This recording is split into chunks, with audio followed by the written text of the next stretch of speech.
Hey everybody. I've been having some more luck with arenas lately, and I have a few tips to give you guys in order to help you build more effective arena decks. I'm not getting a super huge amount of wins. My best at this point is only 9. But I used to only be able to get 2 or 3 every time I did it, because I'd pretty much just go through and pick whatever looked good each time, and eventually you end up with a crap deck that doesn't get you anywhere. So, I think I've done a little bit better. And the other day I mentioned cracking the code on Twitter, and after a couple comments I decided I should make this video. So first I'm going to go into my collection and show you some of the cards that I'm talking about to give you a couple tips, and then I'm going to run through a arena deck creation real fast just so you can see what's going on.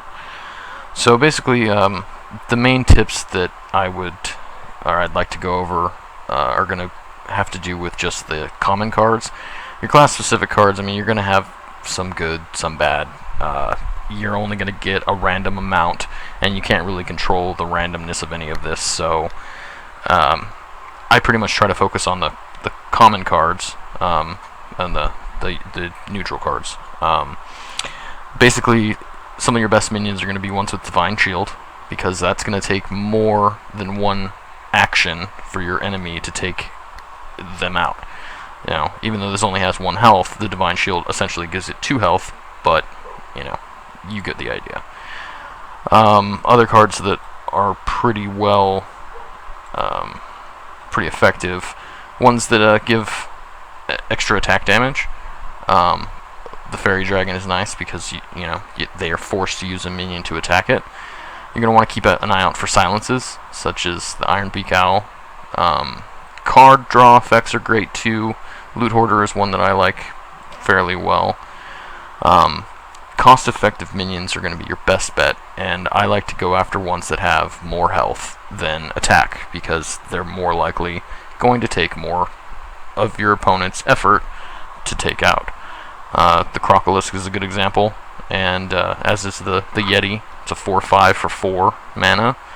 Also the Boulder Fist Ogre, that's 6/7 for 6 mana.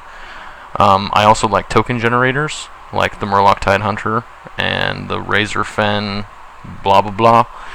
I almost always take a Sun Fury or a Defender of Argus, because giving taunt is good, especially because you can give multiple units taunt. It'll help save your ass more times than not.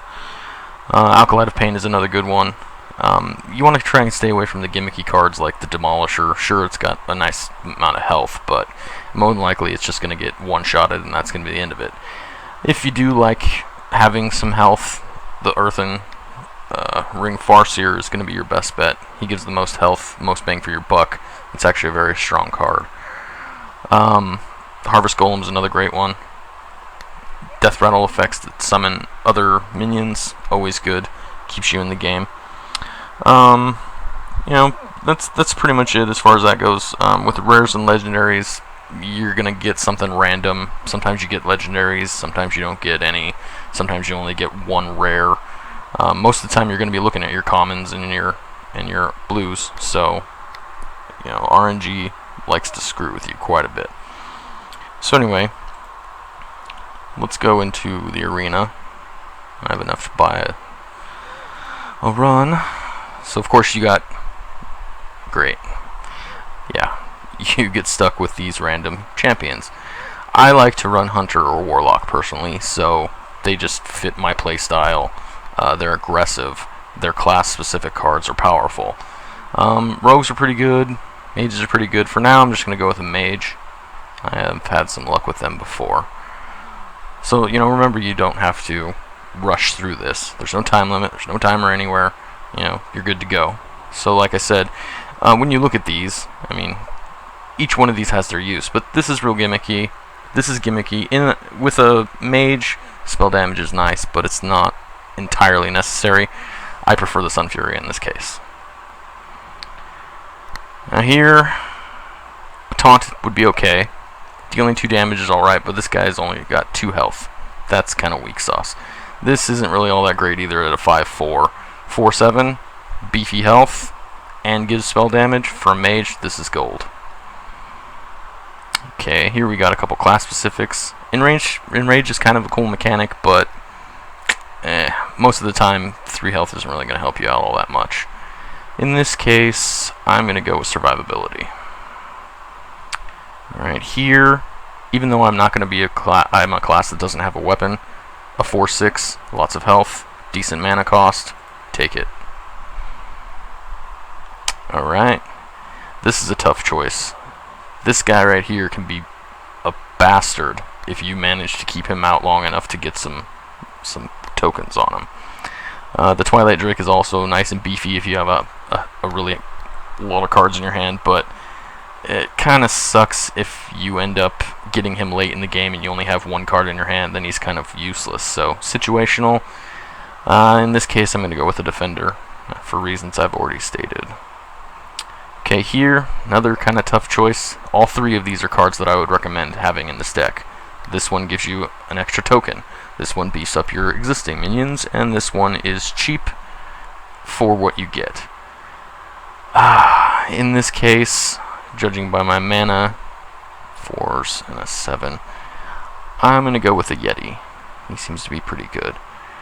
Okay, in this case, Polymorph. Removal is king, especially when it comes to class specifics. Now see, here's another beefy minion, but I have a lot in the 4 range already, so I'm going to go with the cheap minion.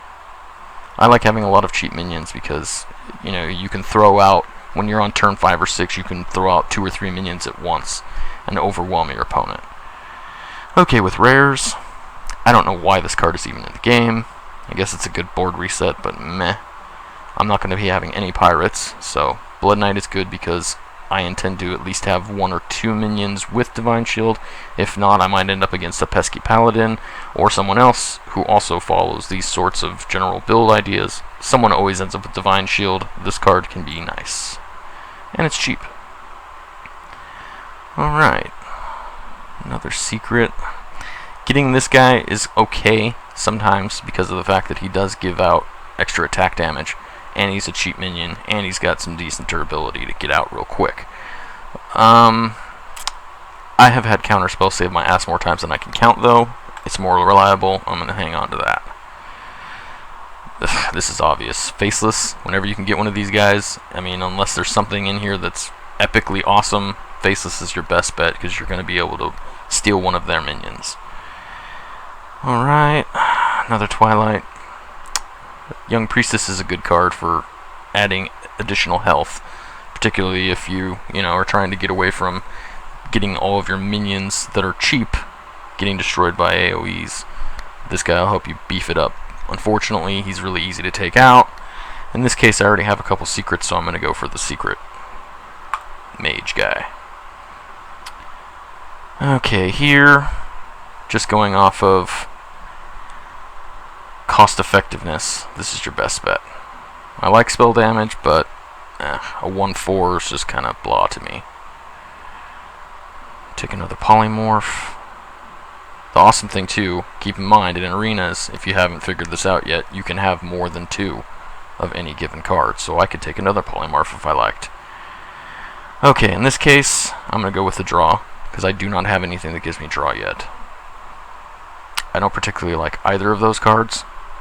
I'm not a fan of the freeze mechanic. I mean, it's okay, but it's too situational. You need to have more than 1 card in your hand. The cost effectiveness, a 3/2 for 2, I'll take it. That kind of goes against my wanting extra health, but at the same time, it only costs 2 mana. It's great to get out there on turn 2, do 3 damage, take out a minion, whatever. This is another toss-up. I really like having mirror images with a mage deck, but I also like having a little bit of AoE. This particular moment, I do have 2 bits of taunt, but I am going to take 1 of those. I'm not going to worry about getting a second, though. Here's one of my cost-effective minions that I like. Pop him in there. Let's see at this point. Okay. Yeah, I'm not going to go with Murlocs. I don't like the fact that this beefs up my opponent's Murlocs if they have them. Again, no pirates, so I'm going to take another secret.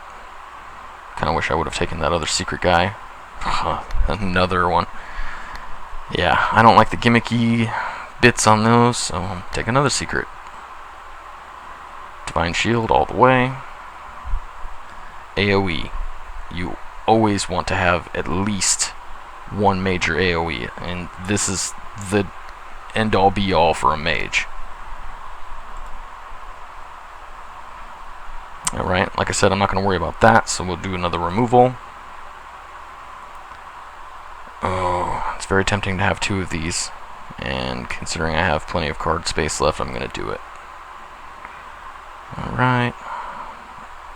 This is another tough choice. I like having at least one silence, but the beefiness of this guy is too much to pass up. In this case, I'm going to take this taunt. Alright, I already have a counterspell, so I'm going to take this spell damage plus getting a card for a 4/4. Not too bad for the cost. Alright, we'll take another little AoE. Get rid of some of the early aggro. Divine Shield. Take it.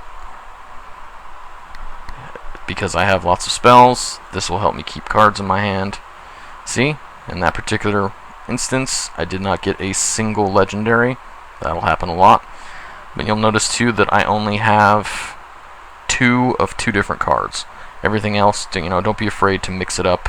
Having the little bit of variety should end up helping you out. This doesn't look like one of my better decks. Of course, it had to be when I'm making a video, but at this point, I think that this deck will probably net me at least a few wins.